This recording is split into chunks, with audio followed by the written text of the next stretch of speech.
às sextas. Eu vou explicar mais ou menos para o pastor e para o Elias como começou esse grupo. Nós já temos um grupo de mulheres que faz festa por aí, se reúne, faz culto, faz uns trabalhos missionários. E aí, desse grupo, a Vanessa teve a ideia, na quarentena, da gente ler um livro. E aí, quem quisesse entrava nesse grupo para a gente ler o livro. A princípio, a gente começou a ler O Grande Conflito, e com algumas mulheres desse grupo. Só que mulheres desse grupo chamaram outras e finalizou. Ficaram várias pessoas de vários lugares. Aí veio a Carol, né? Carolzinha, se apresenta aí, Carol. Deixa eu falar com elas. Carol de São Mateus. De onde você é? Da Igreja Vila Bela 1. São Mateus, Carol. Tati, o distrito é Iguatemi. Ótimo. Fala, Lu. Tati, a Esmeralda está tentando entrar. Então. Ela tem que baixar o Zoom. Acho que ela não baixou ainda. Ela está me ligando aqui. Fala para ela baixar, Lu. Tá bom. A Vanessa, fala que a Vanessa vai orientando ela. A Vanessa. Isso. A Vanessa vai falar com você. Por que será? Eu não sei usar essas máquinas, não. Ô, Lu, desliga seu microfone um pouquinho. Ela tá me ligando. E, e ela não me escuta. Então, não sei. Eu tentando falar com ela, ela não me responde. Eu vou tentar conseguir, eu vou ver se eu ajudo ela. Estou tentando ajudar. Eu não sei, gente. Eu estou falando, vou tentar ajudar. Tá, obrigada, Van. Ótimo. Aí, então, tem a Carol, que apresentamos agora. Lu, já que você está com o microfone aí, se apresenta. Eu sou a Luciene. Somos amigas há muitos anos. Tem um monte de amiga que não conheço. A Laura não conheço, a Cássia também. Então, mas criamos uma amizade muito legal, muito gostosa, que foi fundamental nesse tempo de pandemia. Eu sou aqui da Igreja Jardim Carvalho, bem pertinho aqui de Vila Verde. Então, muito legal. E é muito bom estar com vocês. Não estão todas aqui, viu? Porque nem sempre, hoje tem culto em algumas igrejas, aí depois, agora que acabando a pandemia, né, a quarentena, entre as igrejas voltaram, a gente está com dificuldade para fazer com todo mundo. Tem a Laura. Laura, você se apresenta, fala de onde você é, Laura? Oi, eu sou de Peró, uma cidade do interior de São Paulo, mas morei em São Paulo, então conheci a Tati, ela me convidou para fazer parte do grupo. E foi muito bom, porque antes do grupo, embora eu sou adventista há anos, eu não tinha lido nenhum livro de Ellen White. E aí, com este grupo, a gente já... Nossa, foi um divisor de águas para abrir para a leitura, né? Embora eu gosto muito de ler, mas não tinha lido nenhum livro, achava que não era capaz, né? Assim, tá muito a gente viu os livros da Ellen White enormes e meio que desestimulava. E aí veio o áudio, a gente curte, não é só uma leitura onde cada um apresenta um ponto de vista, onde cada um consegue ter um olhar para algo, e aí várias opiniões sobre aquela leitura só nos desce. É muito bom, esse grupo foi uma bênção. É uma bênção. Obrigada, Laura. Laura é lá perto de Boituva, a Laura já mora longe, então é um grupo que está alcançando os lugares agora. Liliane.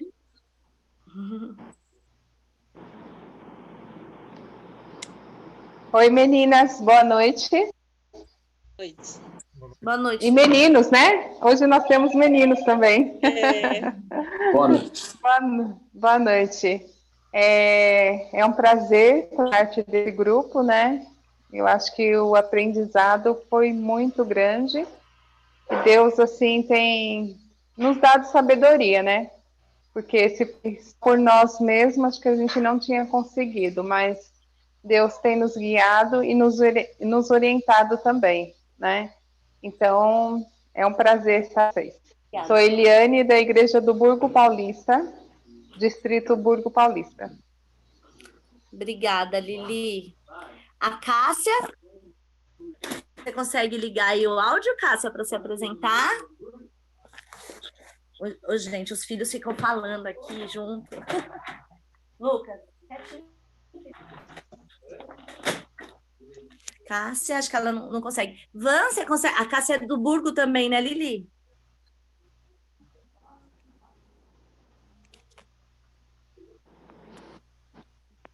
Lili? Oi, estava desligado o meu microfone. A Cássia é do Burgo, né? Van, você consegue se apresentar? Peraí, só um pouco. Eu estou ajudando a Esmeralda, só um pouquinho. Estou vendo se eu consigo uma solução com ela. Tá vai bom, começando Van. aí. Ô, Tati. Tá, a Van é da Vila Matilde. Oi. Você falou do santuário? Não, eu vou falar. Né? Tá bom. Vou falar um pouco. Então, nós lemos, do começo da pandemia até agora, nós lemos O Grande Conflito. Esqueci, gente, me ajude. A História da Redenção. A Redenção, estamos lendo O Desejado de Todas as Nações agora. Nesses cultos a gente fez...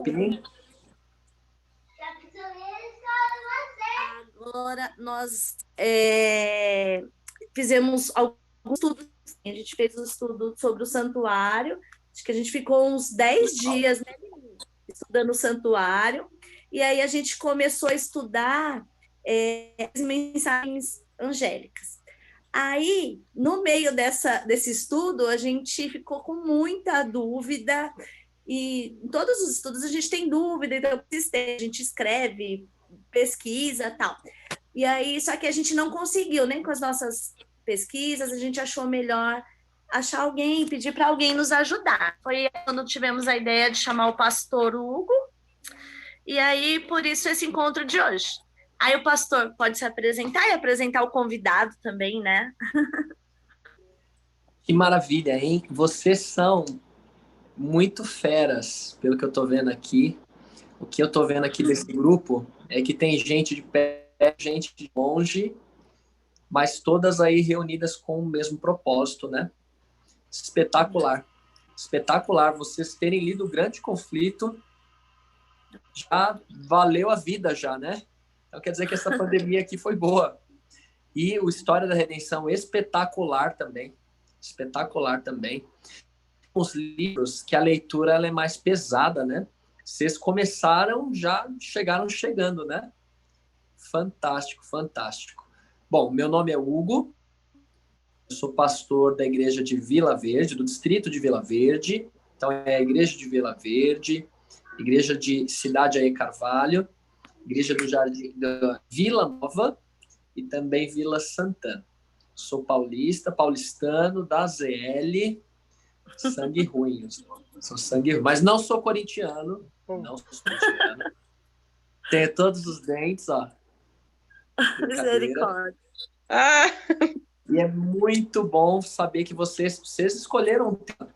Na verdade, são 2 temas, né? Pesados, puxados. Aí isso mostra o nível que vocês estão já, né?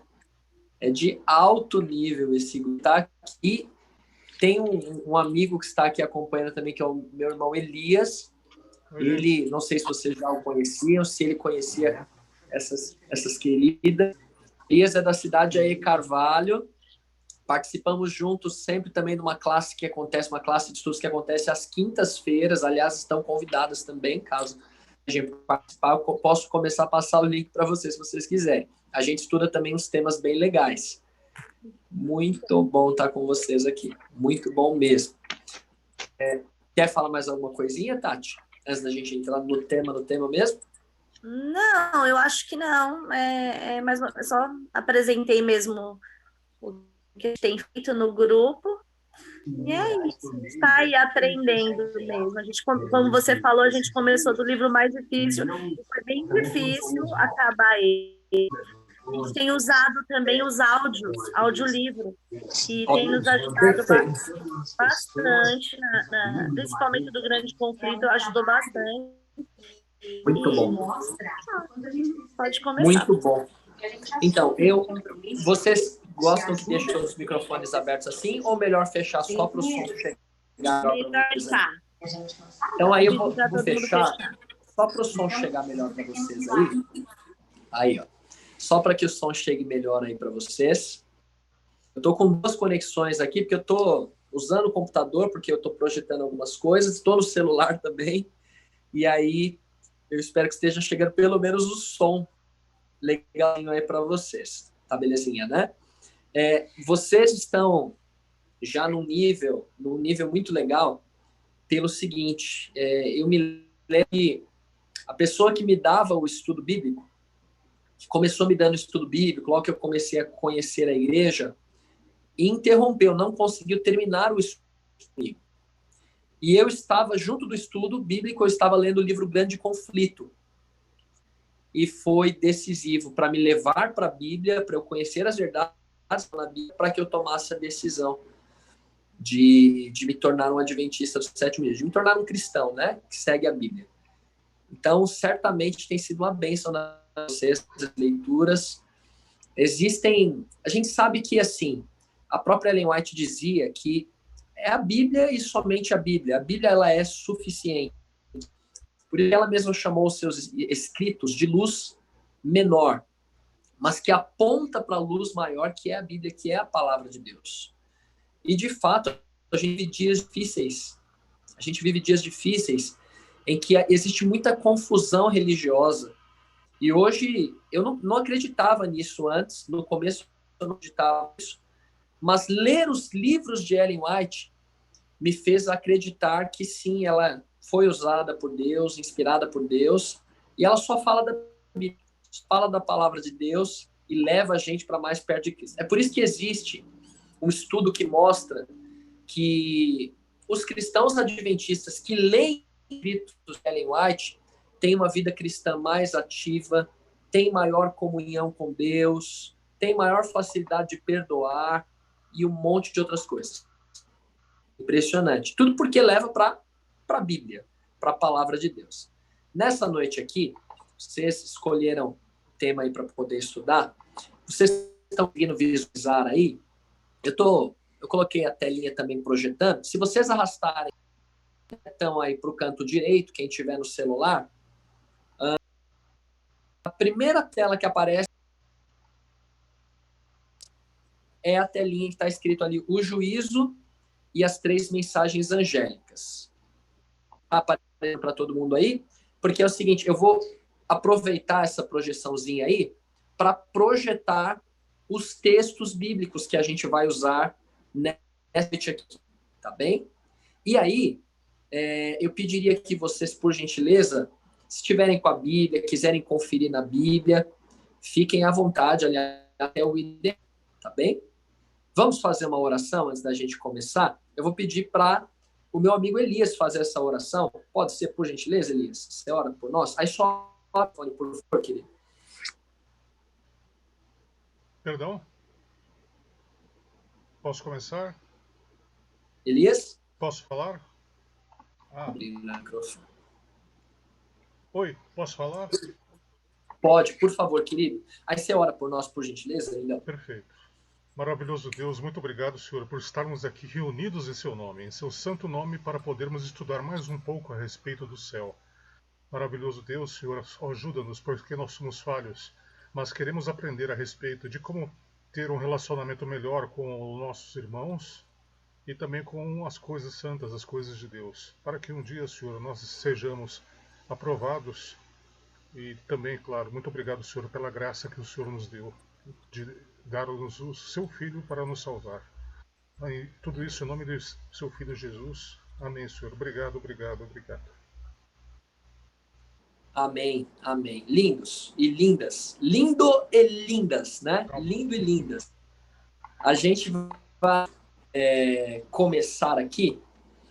Vamos abrir a Bíblia aí. Está projetado aqui também. Aí fica à vontade o que você preferir. Apocalipse 22, verso de número 12. Apocalipse capítulo 22, verso 12. É o texto inicial dessa noite aqui, para a gente poder adentrar nestes temas importantes. Apocalipse 22, verso de número 12. Detalhe, tá? Esse encontro aqui não é vocês ouvem uma pregação, tá? Eu preparei aqui, tem os textos, mas o momento que vocês quiserem comentar, ler um outro texto, participar, fique à vontade, tá? Aliás, esse é o ideal. A gente aprende melhor participando, tá bom? Então, o primeiro texto, Apocalipse 22, 12, diz o seguinte: eis que venho sem demora, e comigo está o galardão que tenho para retribuir a cada um segundo as suas obras. Esse texto ele está bem no finalzinho da Bíblia, praticamente as últimas palavras da Bíblia toda, tá? No último livro, o livro do Apocalipse. E a gente vai encontrar aqui o próprio Senhor Jesus Cristo falando. O próprio Jesus é quem está falando aqui, e ele está dizendo o seguinte: eu vou voltar. E não vai demorar. Então a gente encontra o próprio Senhor Jesus, como em vários outros textos da Bíblia. Esse é mais um texto no qual a Bíblia está afirmando que o Jesus vai voltar. E nesse texto, Jesus ele diz o seguinte: olha, eu vou voltar, não vai demorar, e eu vou trazer comigo, quando eu voltar, eu trarei comigo um galardão. Galardão é como que um prêmio, galardão é uma premiação. E que premiação é essa? Né? O texto diz que vai retribuir a cada um segundo as suas obras. E aqui esse texto, além de falar da volta de Jesus, eu chamar a atenção, porque esse texto ele está falando sobre o juízo também. Porque quando Jesus ele diz assim: eu tenho um galardão e eu vou retribuir a cada um segundo as suas obras, o que fica muito claro nessas palavras aqui é que quando Jesus voltar, o destino eterno de todos já está definido. Já está definido. Não é como a gente vê em filmes, né? Como a gente ouve muito no meio cristão evangélico, né? Aquela cena, a pessoa, depois que morreu, a pessoa aparece ali um cenário de julgamento, um tribunal. Essas palavras de Jesus não permitem que a gente acredite nisso. Porque nessas palavras de Jesus é o seguinte: eu vou voltar. E no momento que eu voltar, eu já vou dar a retribuição para cada um segundo as suas obras. Ele não diz que na hora da volta dele ele vai começar a avaliar o caso de cada um. Não. Mas ele diz que ele já vem e já vai dar a retribuição para cada um. Isso só pode dar a entender que o juízo acontece, pelo menos se inicia, antes do retorno de Jesus. E como a gente vai ver aqui, na verdade, a Bíblia ensina que o juízo ele acontece em 3 etapas, em 3 fases. 3 fases do juízo. E aqui na tela, que já apareceu para vocês, as 3 fases do juízo são, primeira delas, investigação. A gente chama de juízo investigativo. Segunda fase do juízo é o juízo de revisão ou de comprovação. E a terceira fase do juízo é a fase de execução, ou juízo executivo. E agora, a partir de agora, a gente vai se deter e analisar um pouquinho de cada uma destas 3 fases do juízo. Só lembrando aqui, qualquer coisa me interrompam, tá? Só abrir o microfone aí, fiquem à vontade, ok? O juízo investigativo é o primeiro, ele consiste na primeira fase do juízo. E o juízo investigativo, ele acontece antes da volta de Jesus. Então, quer dizer que o juízo que determina quem está salvo e quem está perdido, na verdade, também, é o que acontece antes da volta de Jesus. É o juízo investigativo. O texto que vamos ler aqui sobre esse juízo é 1 Pedro, capítulo 4, verso de número 17. Primeira carta de Pedro, capítulo 4, verso 17. Vou dar um tempinho aí, caso alguém queira abrir na própria Bíblia. Está projetado aqui também o texto. Primeira carta de Pedro, capítulo 4, verso 17. Posso ler? Diz o seguinte: Porque a ocasião começar o juízo pela casa de Deus é chegada. Eu queria só destacar uma coisa importante aqui. Aqui tem a ver com a tradução do texto. Quando o texto fala assim, é chegada, o que o texto está dizendo é o seguinte, já chegou. Já chegou. Já está acontecendo. Então, quer dizer que, ao caso de começar o juízo pela casa de Deus, já aconteceu, é chegada. Ora, se primeiro vem por nós, qual será o fim daqueles que não obedecem o evangelho de Deus? Queridos, esse texto está dizendo para nós que os primeiros casos que passam julgamento são apenas o daqueles que um dia aceitaram o evangelho. Perceba que o texto diz assim, o juízo ele começa pela de Deus. Ou seja, o juízo começa por aqueles que um dia se entregaram para Deus, que um dia aceitaram a Cristo Jesus. Isso quer dizer que desde o primeiro cristão, a primeira pessoa que entregou a vida para Jesus e que morreu, iniciou o juízo. E se a gente parar para lembrar, registra quem foi o primeiro cristão que morreu. O primeiro que se entregou para Jesus de fato e que morreu. Quem foi ele mesmo?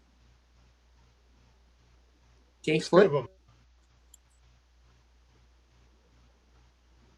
Um de cada vez, não precisam brigar, tá? Posso arriscar? Quem que foi? Elias. Pode. Estevão. Não. Sim. Na verdade, bom, deixa eu me expressar melhor, né? Quando eu falo cristão, alguns podem pensar que está ligado ao Novo Testamento. De fato, seria Estevão, né? O primeiro mártir depois de Cristo. Mas quando a gente olha a história bíblica, a gente vai ver que o cordeiro foi criado desde o Éden. E o cordeiro simboliza Jesus, simboliza Cristo. Então, quem foi o primeiro que morreu crendo no sacrifício do cordeiro? Pergunta agora. Quem foi o primeiro que morreu? Que cria no sacrifício do cordeiro? Adão. Abel. Então, o Adão creu, mas o Abel morreu, né, primeiro, né? O filho morreu primeiro. Lembre-se que Abel ele ofereceu o sacrifício do cordeiro, ou seja, ele cria em Jesus. Ele talvez não soubesse o nome de Jesus, mas ele acreditava no Messias que viria e que daria a vida por ele. Então quer dizer que o primeiro que fazia parte da casa de Deus e que morreu foi Abel. Então quer dizer que o juízo começou por Abel. Abel é o primeiro nome lá que passou e que já foi avaliado. Agora pensa comigo aqui. Então quer dizer que desde Abel, o primeiro que foi fiel a Deus e que morreu, o juízo está acontecendo nome por nome. Nome por nome. Outro detalhe, outro texto importante. Apocalipse 20, verso de número 12. Apocalipse capítulo 20, vamos entender um pouquinho como que é esse juízo, no que consiste esse juízo. Então, a informação que lemos no primeiro texto, a ocasião de o juízo ele começa pela casa de Deus, isso já chegou, já aconteceu. E ai daqueles que não creem em Deus. Ou seja, o juízo começa só por crer em Deus. Apocalipse 20, verso 12, o que é que diz esse texto aí? Vi também os mortos, os grandes e os pequenos, postos em pé diante do trono. Então se abriram livros. Ainda outro livro, o livro da vida, foi aberto. E os mortos foram julgados, segundo as suas obras, conforme o que se achava escrito nos livros. Perceba que a Bíblia menciona 2 tipos de livro. Um deles é o livro da vida. O livro da vida, um texto interessante, 1 João 5, 12. 1 João 5, verso 12, está projetado aqui na tela. 1 João 5, 12 diz assim: aquele que tem o Filho tem a vida. Aquele que tem o Filho de Deus não tem a vida. Ou seja, quem tem o nome escrito no livro da vida? Todo aquele que um dia se entregou para Deus. Todo aquele que um dia se entregou a Cristo tem o seu nome escrito no livro da vida. Só que o detalhe é o seguinte: Lá no Antigo Testamento, teve uma que Deus disse assim para Moisés: aquele que pecar, que não se arrepender do seu pecado, eu riscarei o seu nome do livro da vida. É por isso que diz o seguinte: são 2 tipos de livros que são analisados. Então, primeira coisa que é verificada: a pessoa tem o nome no livro da vida? Tem ou não tem? Se tem o nome no livro, se teve o nome no livro da vida em algum momento, o nome dela vai passar por julgamento. Se não teve o nome no livro da vida, nem passa por julgamento. Quer dizer que é uma coisa terrível. Terrível. Quando Jesus, lá em João 3,16, falou assim: Deus amou o mundo de tal maneira que deu o seu Filho unigênito para que todo que nele crê não pereça eterno. Se você continuar lendo um pouquinho o texto diz que quem não crê já está condenado. Quem não crê está condenado.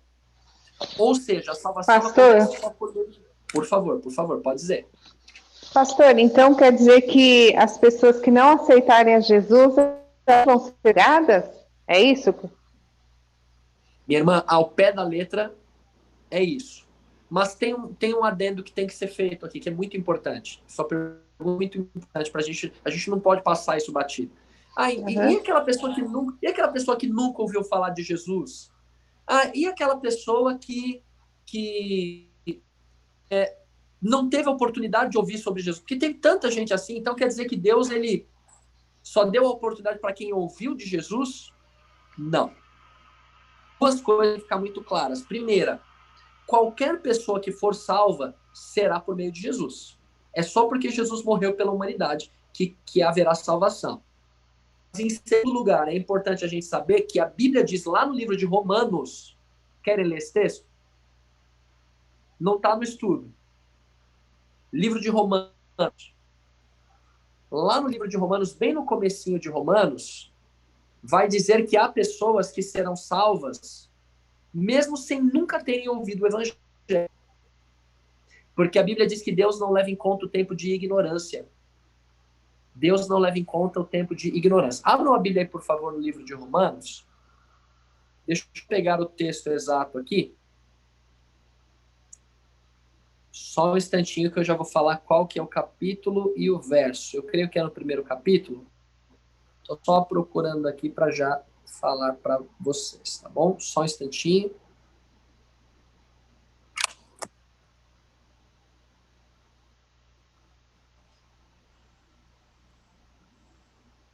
Só um momentinho.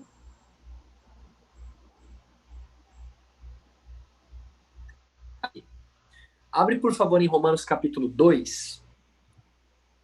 Romanos capítulo 2, verso 11 em diante.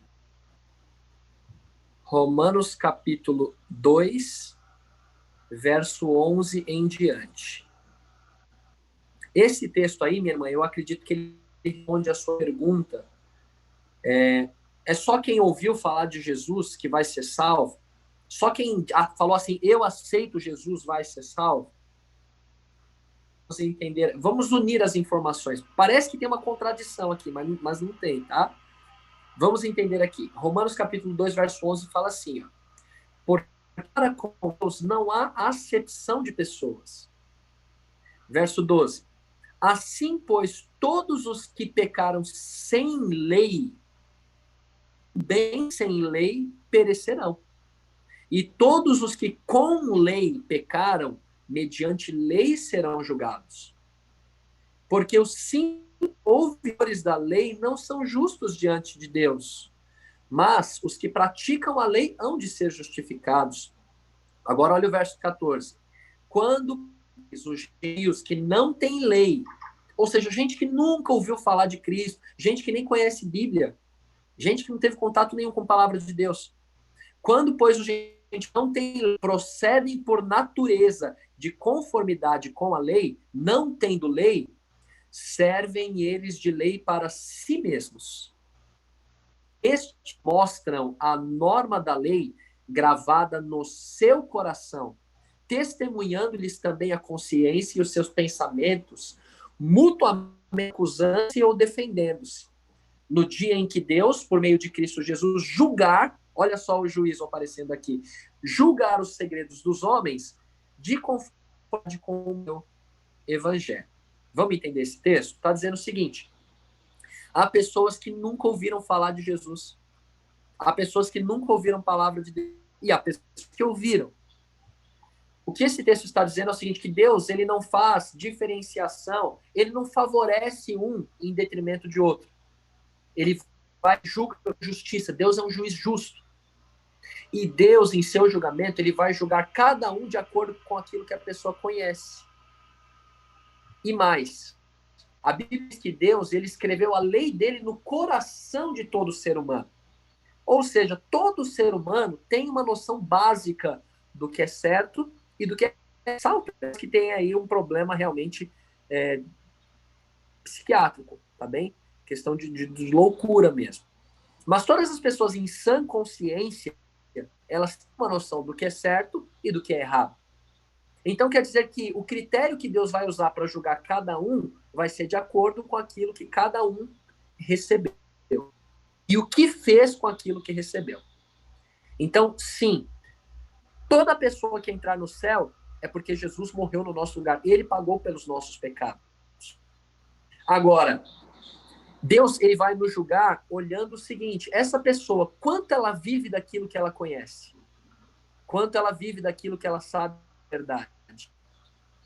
Isso é sério, né? Então alguém poderia dizer assim, então não vou nem conhecer, mas não vou mais ler os livros de Ellen White, não vou mais ler, parei com esse negócio, porque eu tô conhecendo mais... me complicar, né? Queridos, quanto mais a gente conhece a Deus, maiores são as chances da gente se comprometer com Ele. Porque mais a gente vai saber o quanto Ele é o quanto é maravilhoso, o quanto a graça dele é, quanto a paz que vem dele, a alegria.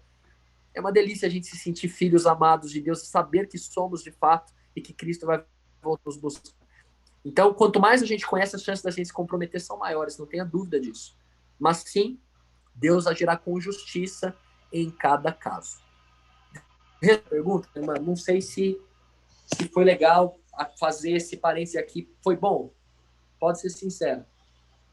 Tá fechado o microfone. Aí só disse respondi, aí qualquer coisa a gente busca mais algum texto ou a gente avança. Não, pastor, respondeu sim, porque aí o senhor até foi mais claro, né? Que havia perguntado mesmo era a respeito das pessoas que não aceitam, que eles nem estão no livro da vida. E o senhor foi além ainda, que explicou daqueles que não tiveram conhecimento, né? Foi muito boa a explicação, obrigada. Querida, de fato quem não tem o nome no livro da vida, nem passa nessa fase do... Não, já está perdido. Quem tem o nome no livro da vida já se perdeu. Já se perdeu. Quem não tem o Filho de Deus não tem a vida. Tá bem? Por favor, Elias. Só para colaborar, Apocalipse 20:15, que está esse texto último. Qual não texto? Não foi mencionado ainda. Eu posso ler? Pode ler. Em Apocalipse 20, versículo 15. E todo aquele que não fosse achado escrito no livro da vida foi lançado no lago de fogo. Isso aí. Quem não tem o nome no livro da vida está perdido realmente. Tá bem? Agora, para ter o livro da vida, não é só quem ouviu falar de Jesus. Quem também não ouviu falar de Jesus, mas foi fiel, de acordo com a luz que recebeu, também tem a salvação. Ok? Vamos avançar? Agora, perguntinha aqui, ó. E quando é que começou esse juízo investigativo? Porque perceba que todos apontam para a ideia de que é algo que já está acontecendo, desde Abel. Quando foi que começou essa avaliação? Se o nome está no livro da vida, se a pessoa se arrependeu dos pecados, se o nome continua no livro da vida.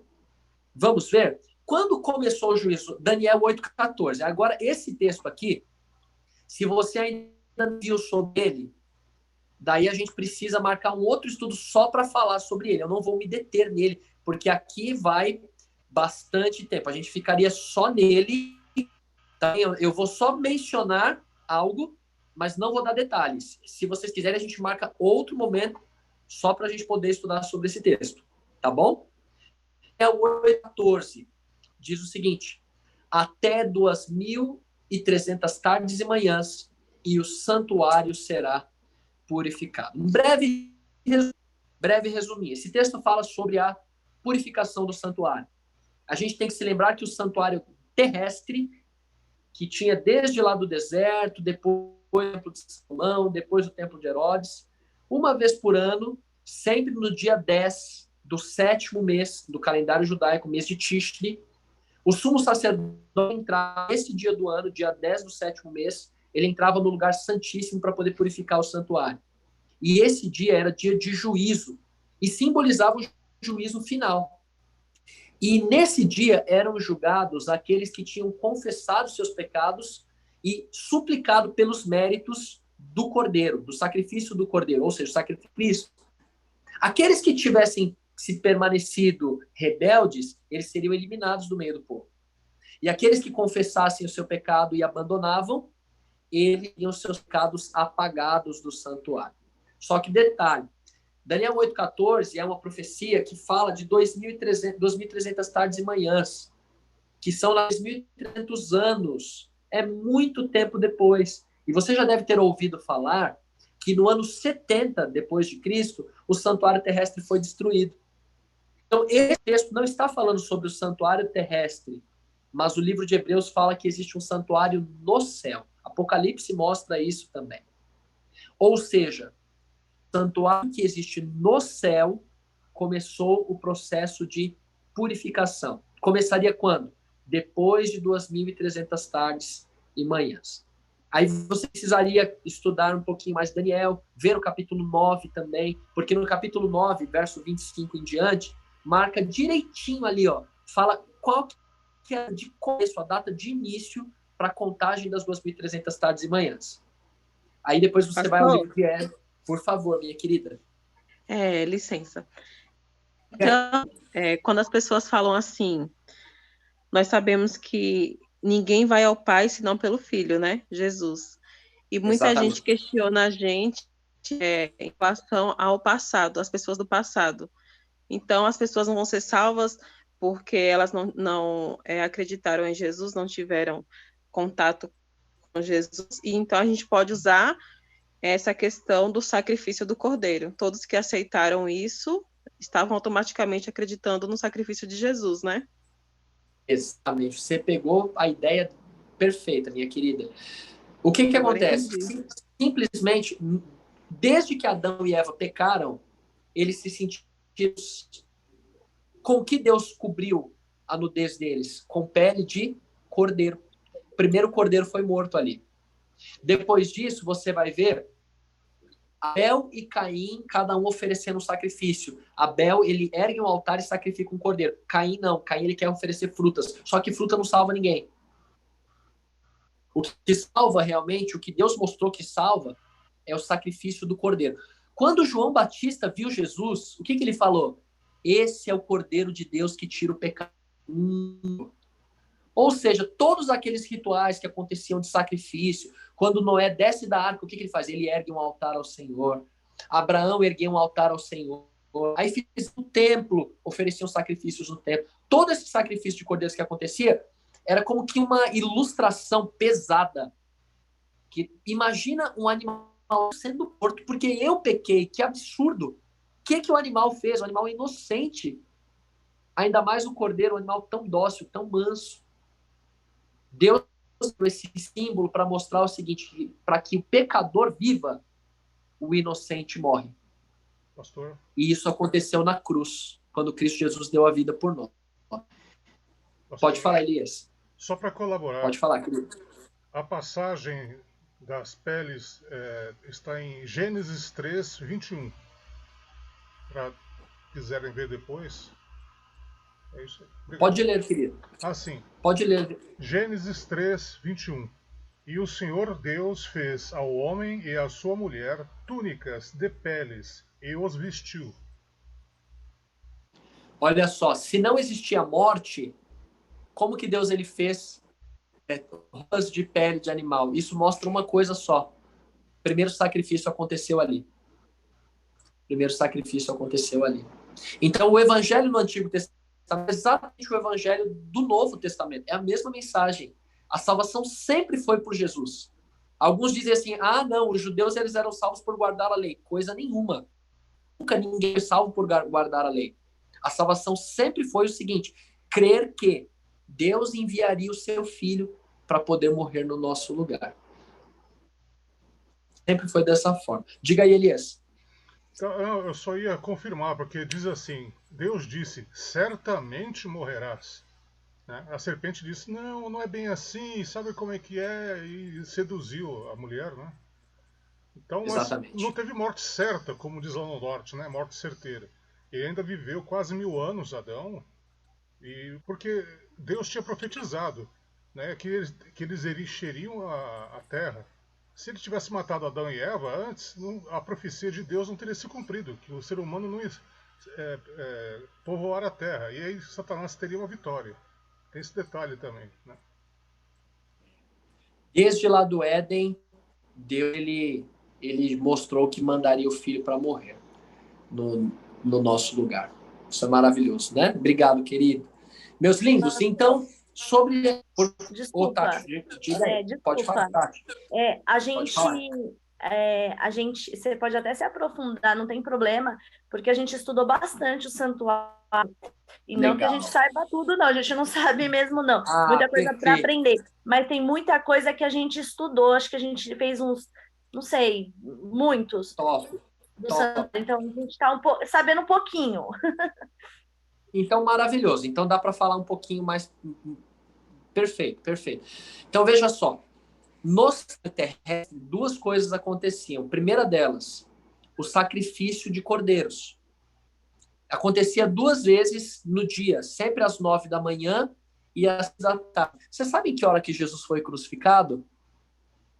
Às 9 da manhã. Vocês sabem que horas que Jesus morreu na cruz? Às 3 da tarde.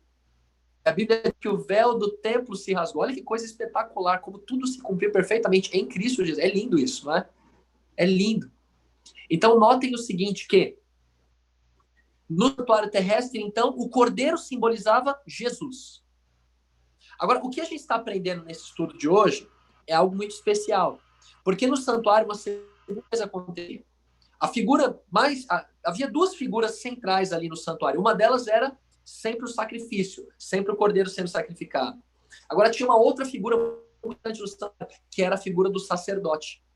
O sacerdote era quem pegava o sangue do animal e entrava ali sempre no lugar santo e intercedia pelo pecador. Ele colocava o sangue ali no incensário, subiam ali a fumaça, simbolizando as orações, pedindo perdão para Deus pelos feitos do cordeiro que tinha sido morto. Então, o sacerdote é quem agia como que o advogado. Como que o advogado ir diante de Deus, interceder pelo pecador. Agora, olha que coisa espetacular. Jesus é o cordeiro que foi morto por nós e também é o nosso advogado. Ele também é o nosso intercessor. Quantos textos mostram isso no Novo Testamento? Lá em Timóteo é o único mediador. Lá no livro de Hebreus diz que Cristo entrou no santuário, o santuário que não foi feito por mãos. Ou seja, Jesus entrou no santuário celestial para interceder por você e mim. Esse texto aqui de Daniel 8,14 está dizendo que isso aconteceria, ou melhor, falta dizer uma coisa importante. 2 serviços eram usados no santuário. Vocês devem ter visto isso daí. Havia o serviço que era diário, no qual diariamente, dia após dia, 2 cordeiros eram mortos, um às 9 da manhã, o outro às 6 da tarde, buscando perdão de pecados, ok? Mas uma vez por ano, o sumo sacerdote, que era um sacerdote especial, só ele podia entrar agora num outro compartimento especial do santuário, que chamava-se lugar santíssimo, ou santo dos santos.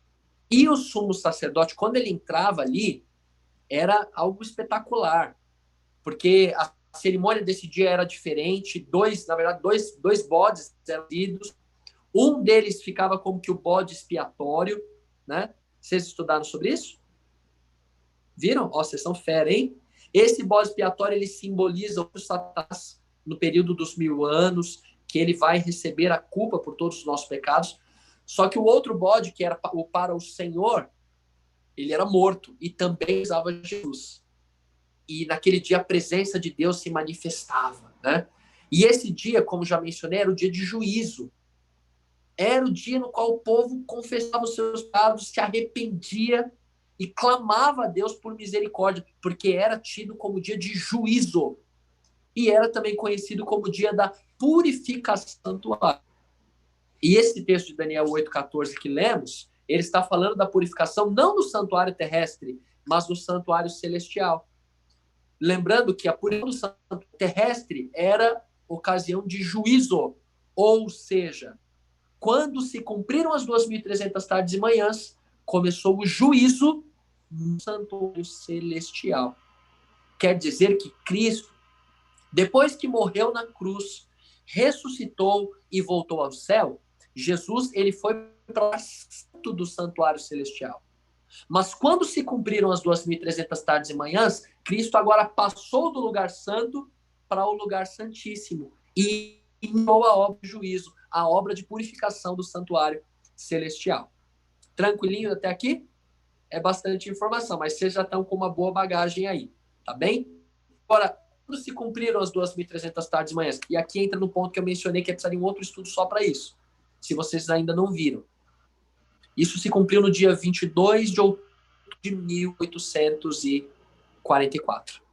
Como sabemos disso? Daniel 9:25 diz que a contagem das 2.300 tardes e manhãs começa desde a saída da ordem para restaurar e para reedificar Jerusalém.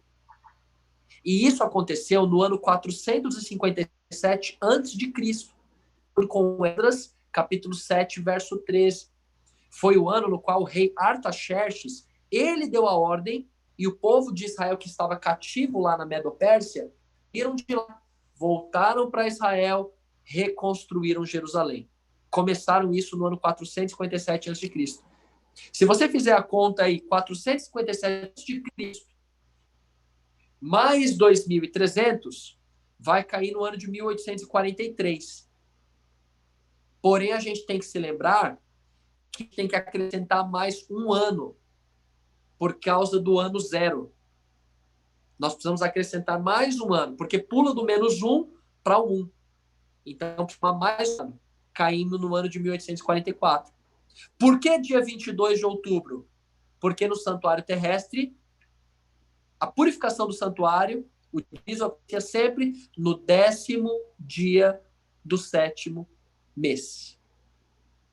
Dia 10 do mês de Tishri. O equivalente a esse dia é o dia 20 de outubro. Eu falei bem por cima, tá? É muita informação aqui. Se vocês quiserem depois a gente pegar mais, a gente pega. Senão, a gente não se tem aqui hoje, tá bom? Mas a gente pode voltar nesse assunto aqui. Então, quer dizer o seguinte, gente. Só recapitulando sobre o juízo investigativo. Ele é um juízo no qual apenas o nome daqueles que estão salvos está sendo investigado. Aqueles que têm o nome no livro da vida. Começou pela casa de Deus, desde a primeira pessoa que se entregou para Cristo, que morreu, Abel. Cada nome vem sendo avaliado. E esse juízo, ele começou desde o dia 22 de outubro de 1844. Então, o que a gente está fazendo aqui agora, hein? 176 anos se passaram. E a gente está vivendo um período de misericórdia de Deus. Não era nem para a gente estar aqui conversando agora, gente. Diga aí. O Tati pode me lembrar que ficou uma dúvida nossa em relação ao julgamento. Não foi, Tati? Do juízo, quer dizer. Que a gente ficou na dúvida se nós estávamos sendo julgados no momento, vivos. Carol, deixa eu ver se eu entendi. A ideia é se nós estamos sendo julgados, é isso, né? Isso, nesse momento. Ou se só depois que morrermos. Olha, a ideia é que aqui a gente tem que associar também a um outro tema, que é o fechamento da porta da graça. Tá bem? Que é o seguinte. De fato, cada nome está sendo avaliado desde Abel, nome por nome. Então, começou pelos mortos. A Bíblia diz que os mortos foram julgados, não foi assim? Então, está sendo julgado cada morto. Certo? Quando os vivos serão julgados, minha irmã? Em que momento os vivos serão julgados? Quando algumas coisas acontecerem. Quais são? A Bíblia diz que o evangelho será pregado por todo mundo, então virá o fim. O último sinal antes da volta de Jesus, aliás, a última coisa que deve acontecer é que o evangelho será pregado por todo mundo. Então quer dizer o seguinte, que quando todos tiverem ouvido, vai acontecer uma outra coisa. Isso está lá em Apocalipse no final também, que diz: continue o injusto fazendo injustiça, continue o imundo na prática da imundície. Quem é justo, continue a se justificar. Quem é puro, se purifique mais ainda. O que esse texto está dizendo? Que a pregação do evangelho aconteceu e o Espírito Santo agiu na vida de todos os seres humanos vivos. E cada um escolheu o caminho que ia ser. Cada um decidiu se entregar ou não. Então, o que acontece? É algo que é paralelo, tá bem? Isso vem acontecendo pelos mortos, nome por nome. Quando chegar o momento em que cada um de nós vivos tivermos aceitado ou rejeitado, sendo que começa então a avaliar o nome dos vivos. O nome dos vivos é avaliado naquele momento. Agora, uma coisa é certa, minha irmã. Nós não sabemos o dia nem a hora da morte, também não sabemos o dia nem a hora da volta de Jesus. Então, o dia que a gente tem que estar preparado é hoje. É hoje. Então, pastor, quando nós chegamos nesse momento do estudo, a gente, a pessoa que estava passando, dava a entender e ficou confuso de que nós estávamos sendo julgados. Então, assim, não sei quando é que Jesus vai me julgar, tal. E se a gente ficou a dúvida assim, se eu já estou sendo julgada, então é injusto. Ou eu estou sendo predestinada, porque se eu estou sendo julgada hoje, quem diz que amanhã eu não vou me arrepender disso tudo e eu já fui julgada? Então, eu não sou predestinada. É complicado, né? E aí, assim, essa questão também acho que da predestinação e de injustiça. Será que é justo? Então, eu agora ser julgada? Então, se fosse assim, seria diferente de todas as outras pessoas. E o próprio Deus não faz acepção de pessoas. O julgamento é igual para todos. É igual para todos. Então, o que vai determinar a salvação de cada pessoa? A morte ou o fechamento da porta da graça. E aí é então, você estamos sendo avaliados, questão, né, no caso. Agora é fato o seguinte: o texto diz que nós somos julgados pelas nossas obras. A Bíblia é bem enfática. Porque o que acontece? As nossas obras mostram se a gente está conectado a Cristo ou não. E quem está conectado a Cristo tem um nome no livro da vida. Então, as nossas obras, elas fazem parte do processo de julgamento. Tudo está sendo avaliado.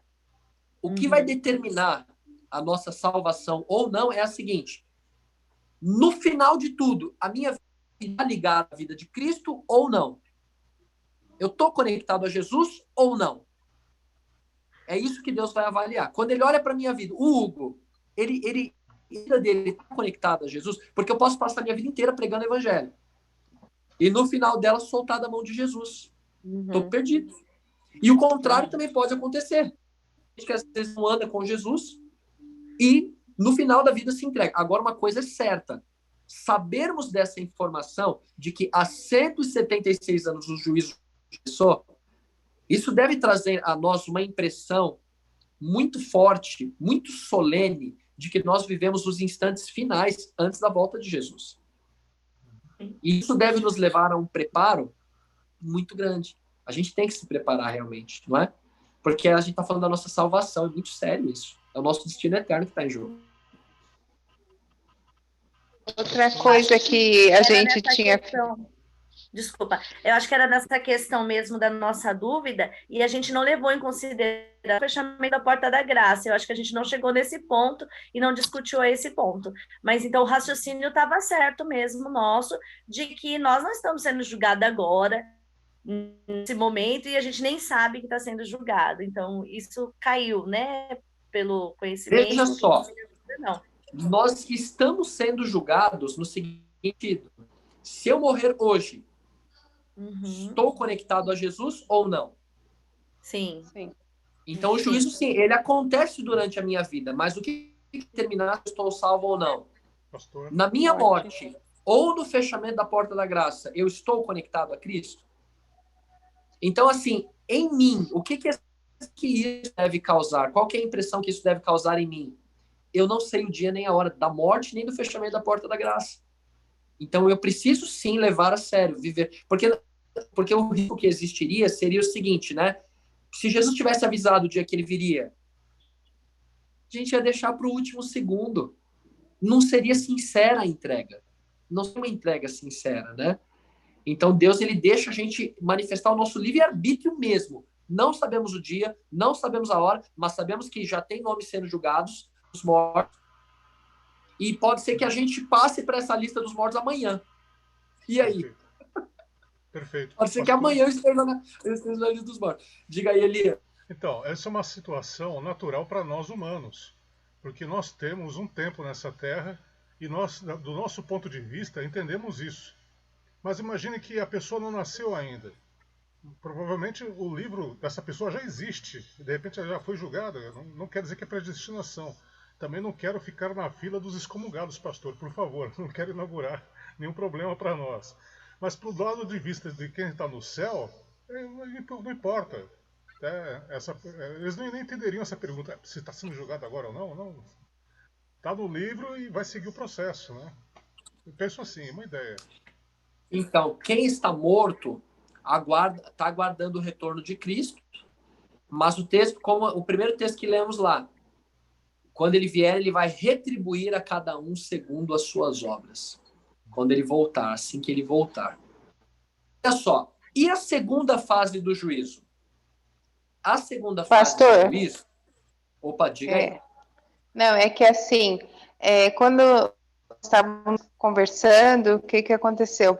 Quando disse que ia começar pela casa de Deus, eu acho que foi um pouco isso que entrou em conflito, né? Falou assim, vai começar pela casa de Deus. Aí ficou aquela dúvida que seriam nós, os vivos, né? Como começaria. Mas assim, a explicação que deu desde Abel, aí já ficou mais claro. A casa de Deus não se referia à nossa igreja, a igreja adventista, e sim ao povo de Deus, desde Abel. Povo de Deus, de todas as épocas, né? Apocalipse 20:15, como Elias destacou, Apocalipse 20:15 mostra que os mortos serão julgados. Isso. Então começa pelos mortos da casa de Deus, aqueles que se entregaram. Da casa de Deus. Pastor. Exatamente. Pastor, diga aí, querido. Colaborar? Então, existe uma outra tradução para o português de 1 Pedro 4,17. Diz a mesma coisa, só que com outras palavras. Eu gostaria de ler nesta versão de Bíblia. Pode ler, querido. Ponto. Então, em 1 Pedro 4,17. Pois já é tempo do julgamento começar pela casa de Deus. E se é primeiro conosco, já explicou, né? Qual será o fim daqueles que serão desobedientes ao Evangelho? É isso aí. É explicado aí. Maravilha, obrigado, meu amigão. E a segunda fase do juízo? Como que vai ser a segunda fase do juízo, queridos? A segunda fase do juízo, ela acontece durante o milênio, durante o período de 1000 anos. Essa fase, a gente a chama de fase de revisão, de comprovação. Para a gente só poder relembrar aqui a questão do milênio, vamos ao Apocalipse 20, eu coloquei o verso 5 primeiro, porque no verso 5 aparece a expressão ano. Apocalipse capítulo 20, verso de número 5 primeiro, depois a gente, é só para ficar didático, tá? Primeiro a gente vai voltar para o 1 e vai até o 4. O 5 diz assim, os restantes dos mortos não reviveram até que se completassem 1000 anos. Os mortos salvos já foram julgados, lembram? Qual é o restante dos mortos, então? Aqueles que não foram salvos. Logo no comecinho do Apocalipse capítulo 20, Apocalipse capítulo 20 é o capítulo que fala sobre os períodos dos 1000 anos, né? Mostra que um anjo desce do céu, Satanás é aprisionado. Esse texto ele está falando sobre o momento em que Jesus mesmo volta. Jesus volta, Satanás é aprisionado, e a Bíblia diz que começa a ser contado um período de 1000 anos. 1000 anos. Só para um pequeno resumo aqui. Para que Jesus voltar, basicamente vai ter dois grupos só de pessoas que a gente poderia subdividir em 4 grupos. Primeiro, grupos de pessoas que estão mortas e salvas. Essas pessoas, já no juízo investigativo, foram salvas. Quando Cristo vier, de acordo com 1 Tessalonicenses 4,16, Jesus vai ressuscitar essas pessoas. Os mortos. Segundo grupo de pessoas, o daquelas que estão vivas e salvas. Pessoas que no fechamento da porta da graça continuaram salvas, permaneceram salvas, se entregaram a Jesus. Elas estarão vivas. De acordo com 1 Coríntios 15, no abrir e fechar de olhos serão transformados. E a 1 Tessalonicenses 4,17 diz: nós, os vivos, os que ficarmos, seremos arrebatados, juntamente com aqueles que estavam mortos e acabaram de ressuscitar. Então, ou seja, todos os salvos que estavam mortos e vivos vão subir para se encontrar com Jesus nos ares. Ok? Só que tem um terceiro grupo de pessoas. Pessoas que morreram e estão perdidas. Essas pessoas não serão ressuscitadas agora na volta de Jesus. O texto diz que, aqui Apocalipse 25, diz que o restante dos mortos não ressuscitaram até que passassem 1000 anos. Eles continuam mortos. E o quarto grupo de pessoas é pessoas que estarão vivas e que no fechamento da porta perdidas. Perdidas. Quando Cristo vier, Apocalipse capítulo 6 diz que eles vão querer se esconder nas covas, nos buracos, de cair sobre nós. Segunda Tessalonicenses, capítulo 1 e 2, diz que Cristo matará os vivos perdidos com o sopro de boca pela manifestação de sua vinda. Então, quer dizer que os perdidos vão ficar todos mortos aqui na terra durante 1000 anos, enquanto todos os salvos, por 1000 anos, estão com Cristo vivendo. E aí o texto que a gente vai ler em seguida, ele vai complementar a ideia aqui. Alguém quer comentar alguma coisinha? Eu posso ler Apocalipse 20, versículo 6. Ele ilustra também essa ideia. Dá para dar só uma seguradinha? Porque esse daí a gente vai ler depois. Okay. Esse aí a gente vai ler mais tranquilinho? Ótimo. Diga aí, Carol. Oi. Você ia falar?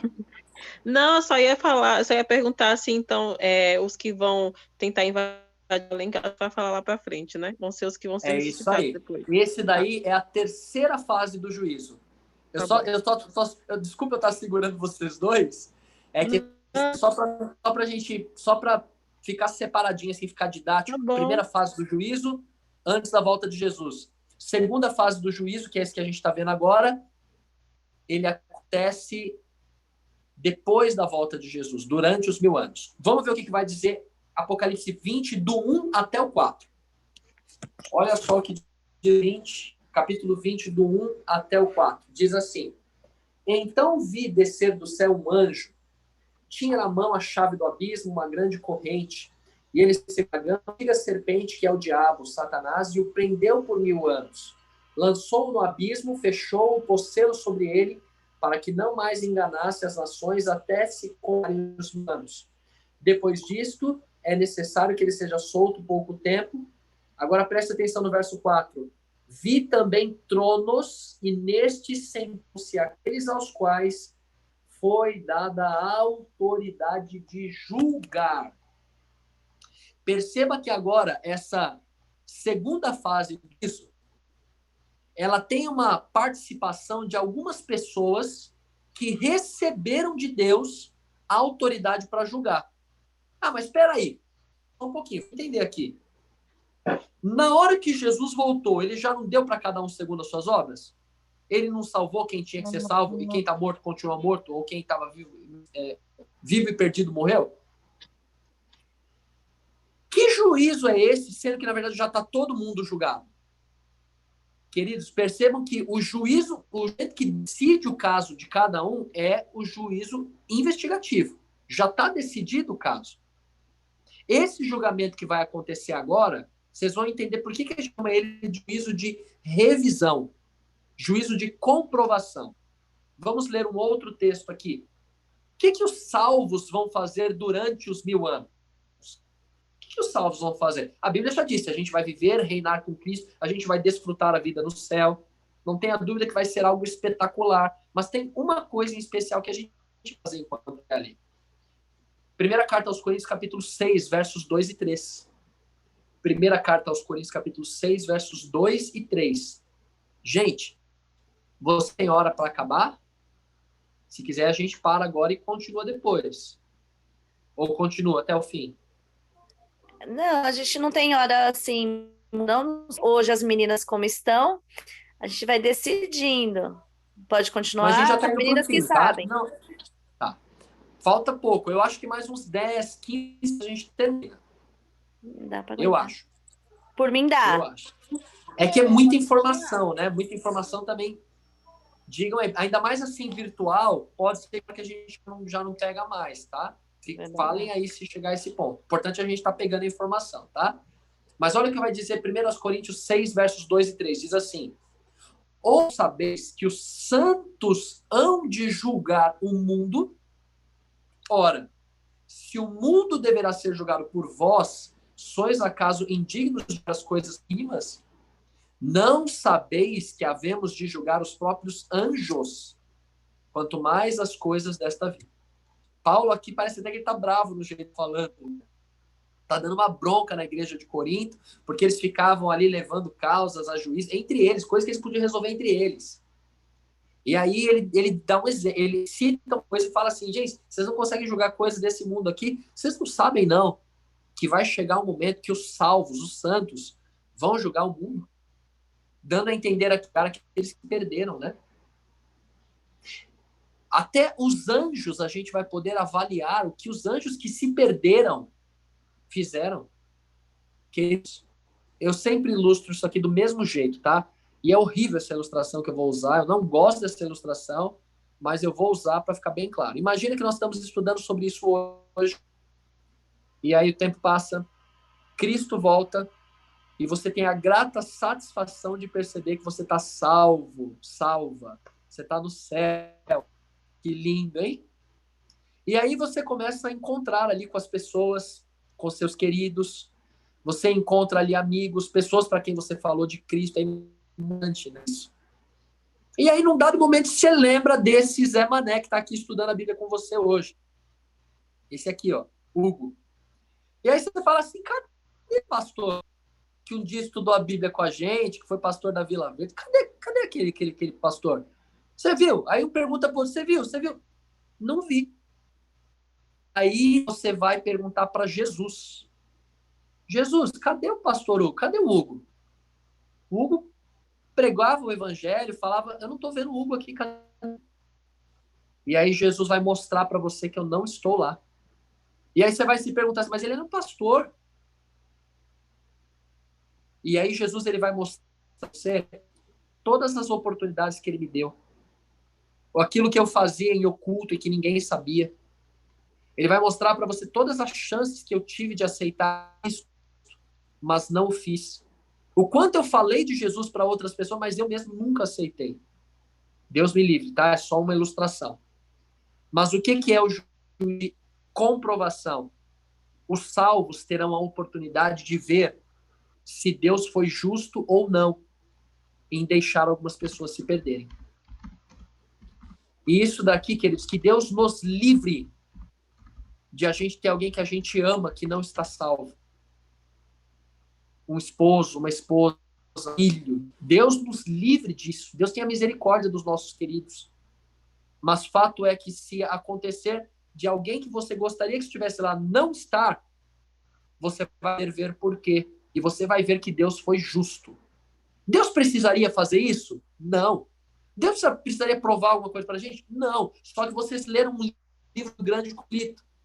Vocês leram um livro chamado A História da Redenção e vocês viram que Satanás, lá atrás, acusou a Deus de interferir no livre-arbítrio dos seus filhos.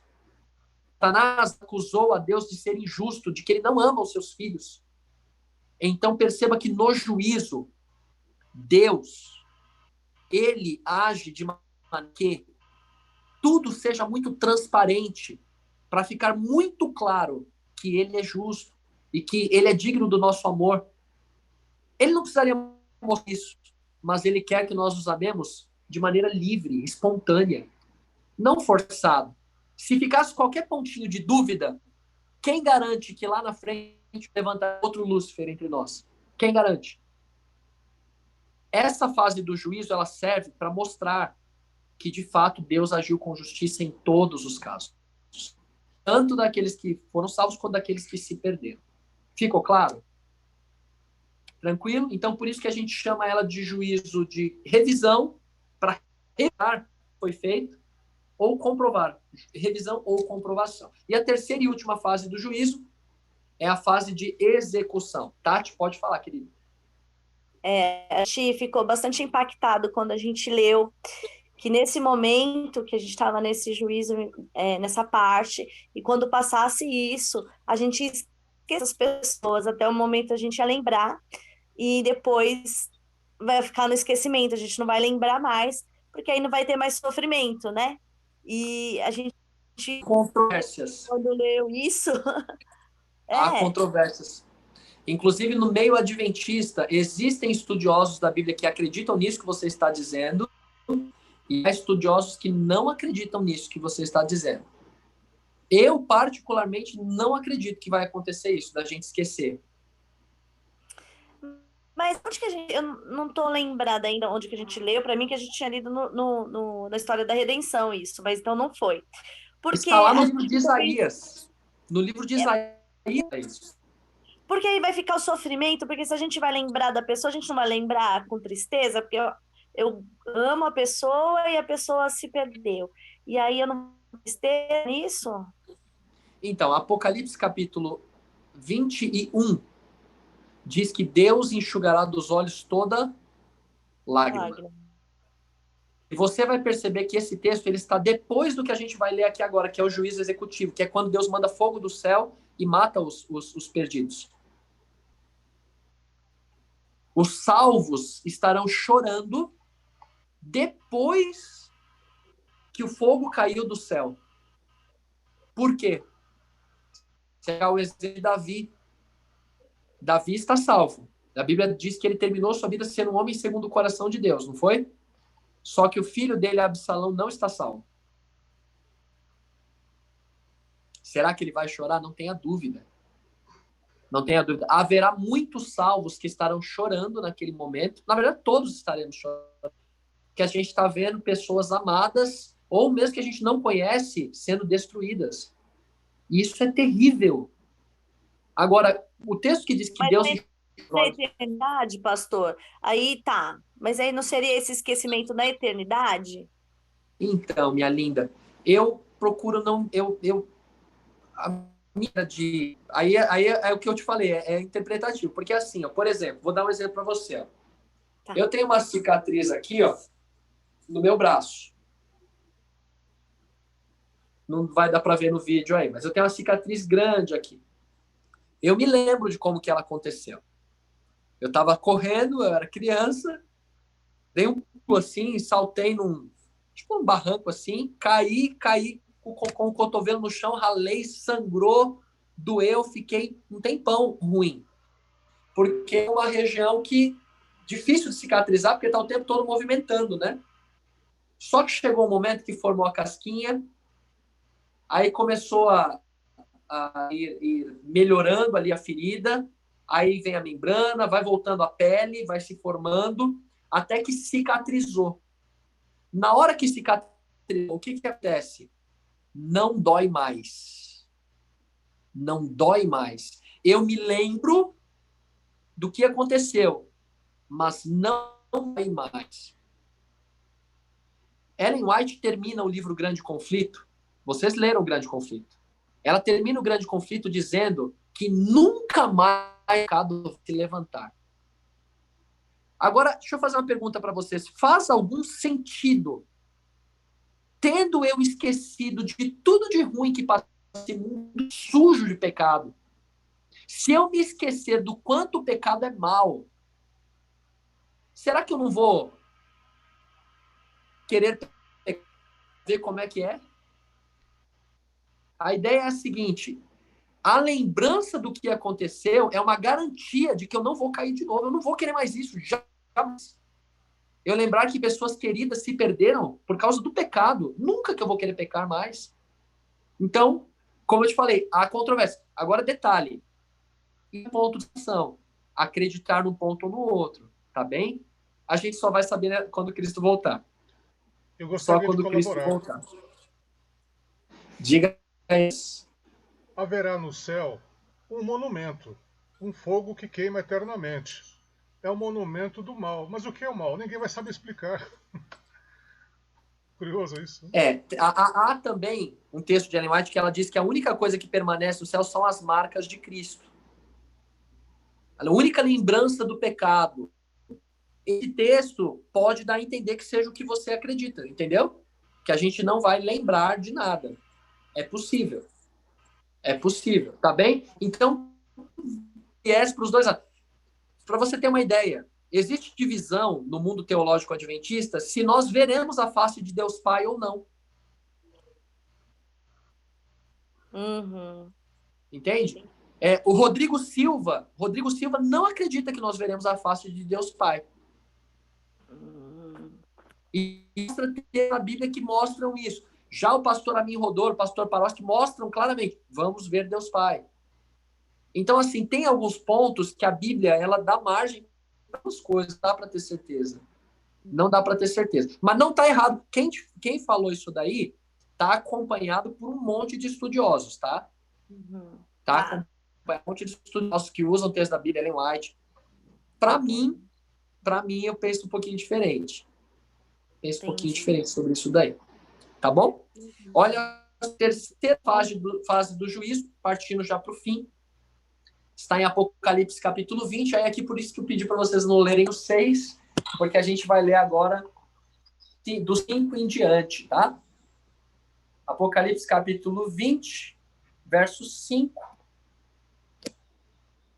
Calma aí, Apocalipse capítulo... Eu falei que ia ler 6 e estou pulando o 6 aí. Eu vou ler com 6, tá? Eu vou ler aqui na Bíblia. Apocalipse capítulo 20, verso 5 para frente, diz assim: os santos dos mortos não reviveram até que se completassem os mil anos. Esta é a primeira ressurreição. Verso 6.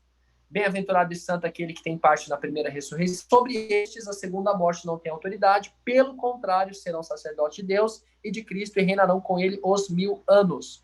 Podia até ter lido o verso 6. Não tinha nada a ver com o juízo executivo, né? Desculpem. Verso 7 em diante.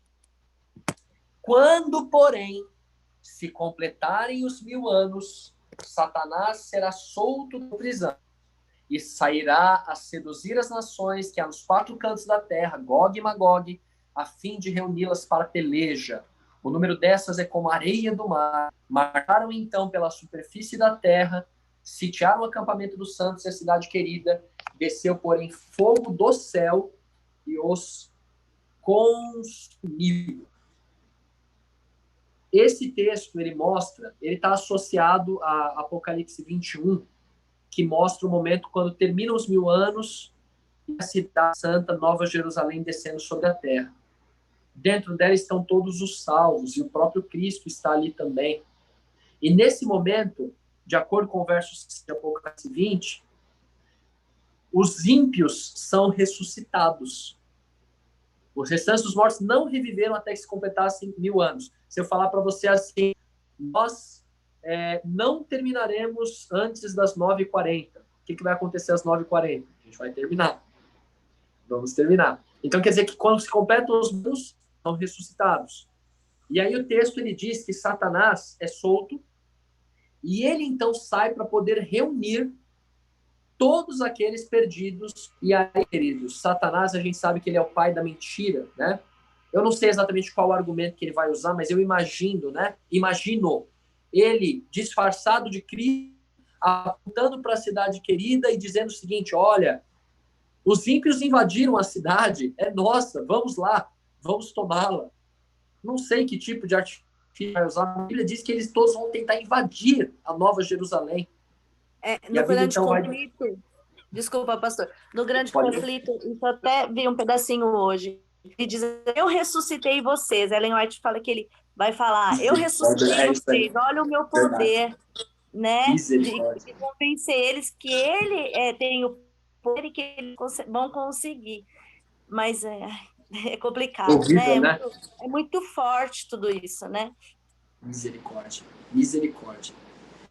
E o texto diz, então, que no momento que eles estão indo para invadir, desce fogo do céu e pecado e pecadores são consumidos. Aqui é importante a gente... Cristo diz que a cada um daria segundo as suas obras. Tá? E aqui pode ter certeza que o fogo que vai cair, o texto diz que ele vai queimar até consumir. Então significa o seguinte, que o ladrão de chocolate que se perdeu vai queimar esse tanto aqui, ó. A que matou a pessoa vai queimar esse tanto aqui, ó. Aquele que fez mal para muita gente vai queimar, ó.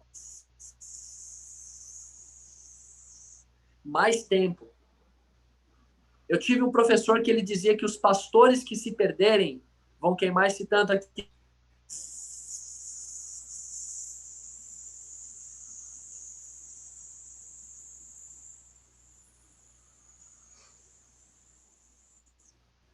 E o único que vai queimar mais do que os pastores se perderem é o próprio Satanás, que vai ficar queimando por último, né? Então vai ser a cada um segundo as suas obras. É nesse momento aí que vai ser a cada um segundo as suas obras, tá bem? E nesse momento, então, é executado o juízo. Por isso que é juízo de execução. Deus, por fim, destrói pecado e pecadores. Agora, olha o que vai dizer Romanos 14, 11, queridos. Como está escrito, por minha vida, diz o Senhor, diante de mim se dobrará todo o joelho e toda língua dará louvores a Deus. Esse texto, eu entendo que ele está antes do momento em que vai descer fogo do céu. Essa vai ser aquela hora que vai passar como que um filme mesmo da vida de cada um que se perdeu e vai ver por que se perdeu, todas as oportunidades que teve, inclusive Satanás. Esse está dizendo que quando isso chegar ao fim e todos entenderem o que aconteceu, que eles realmente se perderam porque quiseram se perder, porque foram rebeldes, se rebelaram contra Deus, não quiseram salvação. O texto diz que os perdidos vão se ajoelhar, e aqui é especulação minha, tá? Mas eu tenho todos os pedidos dizendo assim, ó, o Senhor é justo. E se a gente continuar existindo, o pecado nunca vai deixar de existir na criação perfeita do Senhor. Por favor, nos destrua. O Senhor é justo. A gente tem que ser destruído, porque senão o pecado não vai terminar. Todo joelho se dobrará e acreditará que Cristo é o Senhor. Agora Deus, Ezequiel 33, 11 diz, dize-lhes, tão certo como eu vivo, diz o Senhor, não tenho prazer na morte do perverso, mas em que o perverso se converta do seu caminho e viva. Convertei-vos dos vossos maus caminhos, pois que a vez de morrer, ó casa de Israel, Deus apelando para nós, se converta, abandona os pecados. Não tem prazer em destruir, nós somos filhos dele, queridos. Deus não tem prazer em destruir nenhum filho. Vocês viram na história da redenção que, inclusive, Lúcifer, Cristo apelou várias vezes, achando para que ele voltasse. O que são as 3 mensagens angélicas, queridos? Sabe o que são as 3 mensagens angélicas? Mateus 24, 14 diz, será pregado este evangelho do reino por todo o mundo, para testemunho a todas as nações, e então virá o fim. O que são as 3 mensagens angélicas? É a pregação final do Evangelho. Qual que é a pregação final do Evangelho, queridos? Apocalipse 14, a partir do verso 6, vai falar para a mesma coisa escrito ali em Mateus 24, 14. Olha o que diz Apocalipse 14, verso 6. Vi outro anjo voando pelo meio do céu, tendo o Evangelho eterno para pregar aos que se assentam da terra, a cada nação, tribo, língua e povo. Você deve saber que anjo, no livro do Apocalipse, é a palavrinha angelos, que é mensageiro.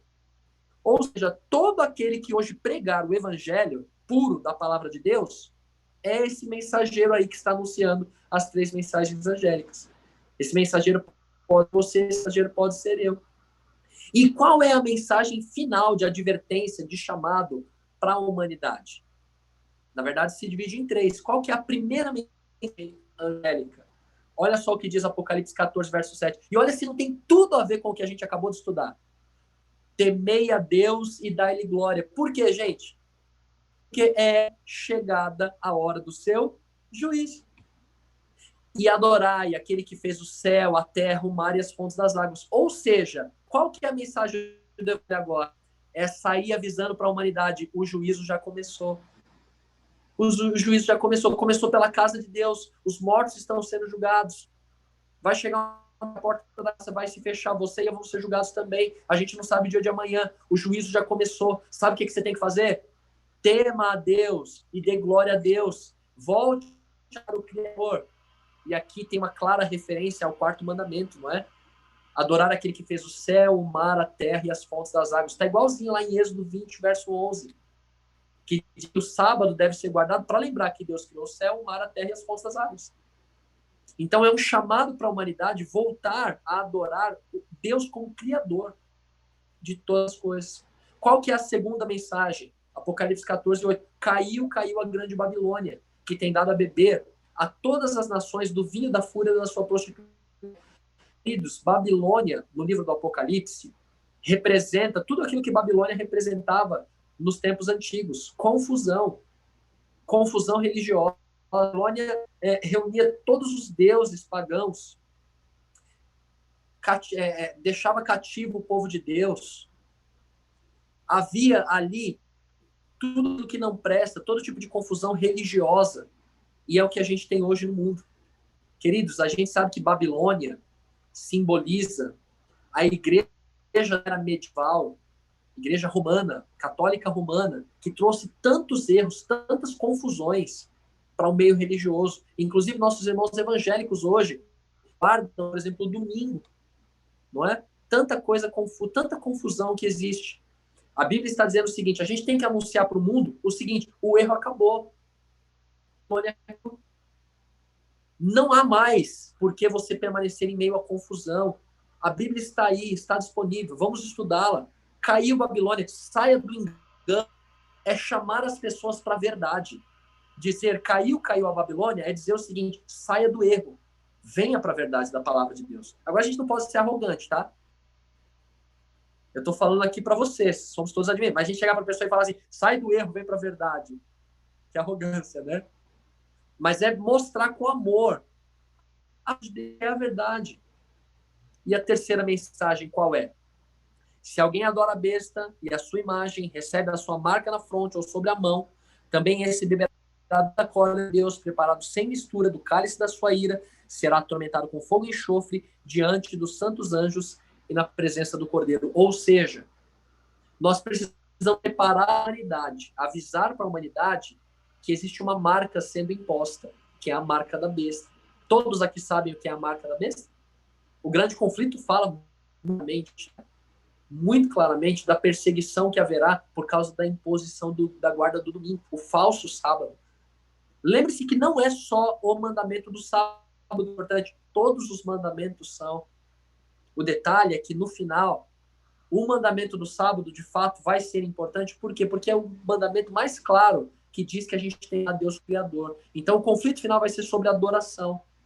Então a gente precisa chamar a humanidade para adorar a Deus e seguir a sua palavra, e não o que homens falam. Lembrando que Satanás está atrás de todos os enganos. Satanás querendo adoração para ele, e na verdade a gente tem que adorar a Cristo e não aceitar a marca da besta. Falei bem resumido quais são as 3 mensagens angélicas, mas basicamente é isso. É avisar para a humanidade que o juízo já começou e chamar a humanidade para adorar a Deus como Criador. É chamar a humanidade para aquilo que está na Bíblia e sair do erro, e é preparar a humanidade para o conflito final de adoração que haverá, para que ninguém aceite a imposição da marca. Essa é a pregação final. Agora, como que a gente termina esse estudo aqui dessa noite? Como que a gente termina tudo isso?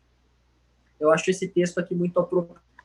2 Pedro, capítulo 3, versos 11 e 12. E aí? E agora? E agora que a gente sabe de tudo isso, o que a gente tem que fazer? O que é que nós fazemos com essas informações que temos? Antes de lermos, pergunto, há alguma dúvida no que estudamos? Deve ter, porque eu sou meio enrolado, né? Tem dúvidas? Fiquem à vontade, sei que está tarde. Pastor, para mim tirou todas as dúvidas que tinha, foram sanadas. Até que as 3 mensagens angélicas, que eu ficava batendo a cabeça, mas por quê? Por que das 3 mensagens angélicas? O Senhor deixou bem claro, consegui entender que são as 3 mensagens finais. Sim, então, para mim, está esclarecido. É o que a gente tem que pregar agora, né? E por isso que a igreja... Eu que é a igreja adventista é a igreja de Deus, por quê? Porque essa é a mensagem que a igreja adventista prega. É exatamente o que está na Bíblia. O juízo começou, vocês aí, um grupo maravilhoso sobre o usuário. Perfeito, perfeito. Então é isso. E o que agora a gente tem que fazer com essas informações, meus amores? Querido e queridíssimo, Pedro 3,11 diz, ora, se tudo que existe será assim aniquilado, que espécie de pessoas é necessário que seja? A resposta, pessoas que vivem em santidade e piedade. O que é santidade? É buscar a pureza. Pureza. Pureza de vida. Queridos, o mundo está imundo, muito sujo. A gente precisa buscar pureza. É hoje, viu? Lembre-se que Apocalipse, assim, continue o que é puro a purificar-se. Não fala assim, ó, comece a purificar-se quando a porta da graça se fechar. Não, é hoje que a gente tem que buscar pureza. É hoje que a gente tem que estar santidade dentro da nossa casa, na nossa vida, para a nossa família, meus amores. Em tudo, em todas as coisas. E piedade, o que é piedade? É a prática verdadeira religião. Que a Bíblia afirma que o que é a verdadeira religião? É conexão real com Cristo, é amar o próximo, é ser misericordioso, é perdoar. É o Evangelho. E o verso 12 diz, aguardando, mas não é aguardando assim, ó, Jesus vai voltar. Mas é como quem, a cada escolha que a gente vai fazer, a gente lembrar, Jesus vai voltar. E aí, o que eu vou escolher? Se apresentou de mim tal oportunidade, Jesus voltar. E aí, o que eu vou fazer? Aguardando o dia do Senhor e apressando a sua vinda. Apressando a sua vinda. Pregando o evangelho, meus amores. Pregando as 3 mensagens angélicas. Pregando que o juízo já começou. Chamando as pessoas para a verdade da palavra de Deus. E preparando a humanidade para a gente adorar só Deus, que é o verdadeiro Criador. Que o Senhor Deus tenha misericórdia de nós. Que Deus tenha misericórdia de mim, vocês. Lembrando o seguinte, Martinho Lutero falou assim, ó, quando eu olho para mim, não vejo como me salvar, mas quando eu olho para Cristo, eu vejo como me perder. Se a gente olha para nós mesmos, somos fracos, somos pecadores. É por isso que não dá para a gente olhar para nós mesmos, olhar para Cristo. Mantermos os olhos fixos no autor e consumador da nossa fé. Que Deus abençoe a todos, meus filhos. Eu vou parar de falar, senão eu vou ficar... Pastor, foi assim, esclareceu muitas nossas dúvidas. A gente está em passos pequenos ainda, aprendendo muita coisa. Outro dia a Laura falou, eu não era adventista, eu acho que eu não era, eu estava aí perdida na igreja. A gente riu bastante, mas conforme a gente vai estudando, a gente vai sabendo que não sabe nada e querendo aprender cada dia mais. E aí o senhor, você contribuiu bastante aqui e sempre que a gente precisar pedir ajuda. Um prazer. Muito. Estou encantado com esse grupo aqui, viu? Maravilhoso. Deus é tão cuidadoso que a gente, né, a nossa institutos, né, a gente foi buscar, cada um trazendo o que sabia, as meninas muito mais, porque eu, como eu falei, que a Tati acabou de falar, tinha muita dificuldade com o santuário. E aí ficou algumas dúvidas e hoje foram esclarecidas. Então, Deus não deixa. A partir do momento que nós nos propomos a estudar, Deus não nos deixa com lacunas. Então, Deus ele é perfeito e ele é bom. Aquilo que ficou na dúvida lá atrás, Deus, ele pode todas as coisas. Então, Deus abriu a nossa mente para o entendimento final. Então, Deus, ele é perfeito, ele é justo e ele é bom. Dá o primeiro passo, o Senhor vem com chave de ouro e encerra, assim. Querida. Agora é o seguinte, não para, tá? Eu não tenho dúvida que o Espírito Santo está sendo derramado sobre a vida de vocês. E isso é muito importante. Lembre que a Igreja Adventista começou assim, viu? Pessoas se reúnem, claro que a gente tem meios, né, virtuais, mesmo em meio a uma pandemia, para fazer isso, mas começou com pessoas, eles viravam à noite estudando, gente. Tinha dúvidas sobre o assunto do santuário, iam estudar. O assunto do juiz, iam estudar. A gente está fazendo isso. Com certeza, Deus ele tem uma bênção especial. Não tenham dúvida disso. Parabéns a vocês por terem esse grupo maravilhoso. Privilégio de participar com vocês. Amém. Obrigada, pastor. Muitas não se conhecem. Sempre tem alguma que a gente não conhece, a gente só conhece virtualmente. Então, a gente vai fazer um encontro nesse mês de novembro, se der tudo certo. E aí a gente te convida para nos conhecer. Sim, com prazer, com prazer. Maravilha. Se aí der tudo certo, a gente fala. Assim. Com prazer. Obrigada. Vai dar certo. Para vocês. Muito obrigado. Orar, né? Você faz uma oração, Tati, por nós? Faço sim. Querido Deus, nós te agradecemos pela oportunidade de vida, de saúde, de estarmos vivos e adorá-lo no seu santo sábado. Agradecemos a oportunidade de sermos as pessoas que aqui estão.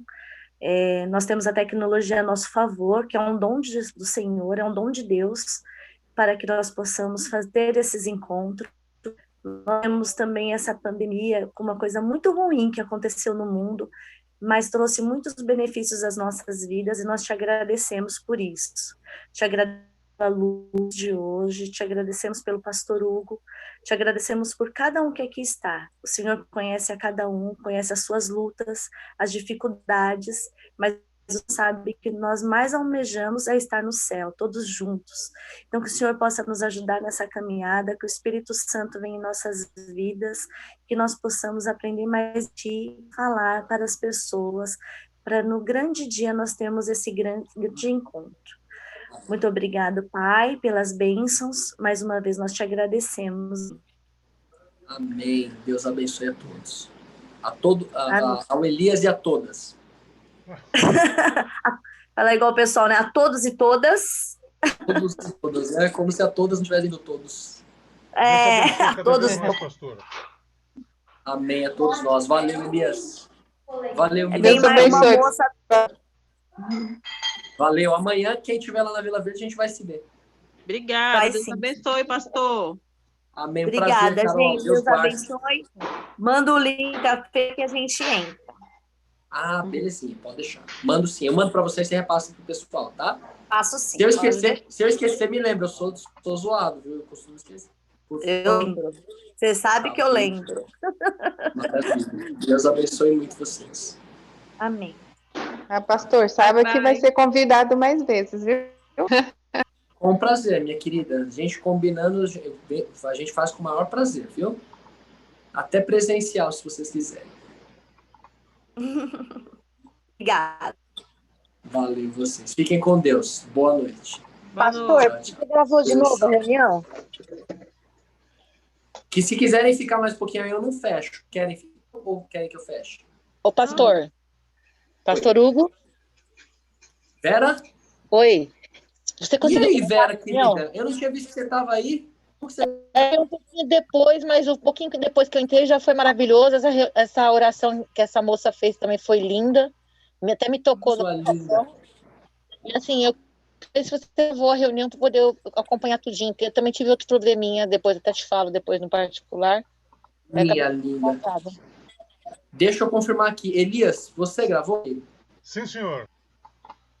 Você é uma bênção. O senhor também. Porque eu não tinha gravado, não. Obrigado. Vou pegar Vera, umas querida. aulas com Elias.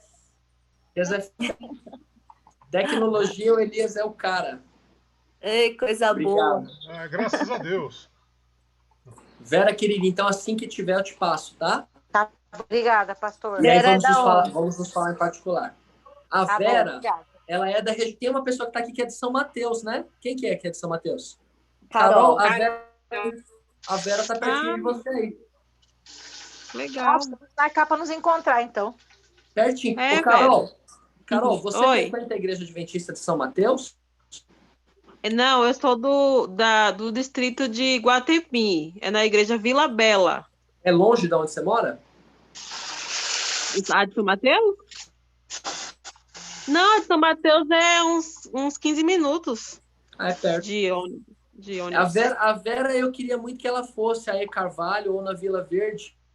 Mais longe, né, Verinha? Me passa o endereço, eu vou sim uma noite. Eu vou sim um dia. Vou sim. Ah, você mora aqui em São Mateus, Vera? Eu moro aqui perto, não sei se é a Avenida Satélite. Avenida Satélite? É onde tem o Habib's de esquina, através da Sapopemba? Sim, conheço, eu moro perto. Eu moro perto aqui da Avenida Satélite. Perto de Santa Bárbara, né? É, no condomínio de Santa Bárbara. Então, eu moro no Carrãozinho, é pertinho. Ah, pertinho. Você conhece o Carrãozinho aqui embaixo? Nós embaixo. Isso, eu moro aí. Conheço. A gente pode uma hora trocar telefone. Ah, ótimo, então. Aí a gente combina. Combinar. Bom? Que acharam Vera, aí, se você Ó, quiser. que coisa. Ô, Vera, se você quiser participar do nosso grupo. É isso que você ia falar, Lili?